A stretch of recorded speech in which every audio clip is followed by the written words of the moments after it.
यानंतर मुंबईकरांसाठी आणखी एक महत्त्वाची बातमी आहे, कारण मुंबई महानगरामध्ये आजपासून 5% पाणी कपात, तर 5 जून पासून 10% पाणी कपात ही केली जाणार आहे। जलाशयांमधील पाणीसाठा घटल्यामुळे खबरदारी म्हणून बृहन्मुंबई महानगरपालिका प्रशासनाने हा निर्णय घेतलाय। सर्व नागरिकांनी पाण्याचा काटकसरीने वापर करावा असं आवाहन सुद्धा केलं जात आहे। आपण पाहतोय मुंबईवर आता पाणी टंचाईची टांगती तलवार आहे आणि म्हणूनच आजपासून 5% पाणी कपात केली जाते आणि 5 जून 2024 पासून हीच पाणी कपात वाढणार आहे।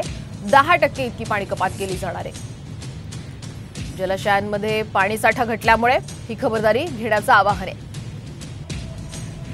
महापालिकेने नेमकं काय आवाहन केले आपण पाहूयात। पिण्यासाठी गरजे इतकंच पाणी घ्यावं, आंघोळीसाठी शॉवरचा वापर करू नका, नळ सुरू ठेवून दात घासणं, दाढी करणं हे टाळा, घरकाम करताना पाण्याचे नळ वाहते ठेवू नका,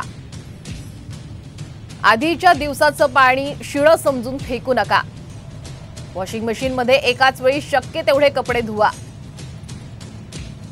वरांडा जिना धुवून काढण्याऐवजी ओल्या फडक्यानं पुसून घ्या, कुठेही गळती आढळल्यास तत्काळ दुरुस्ती करून घ्या।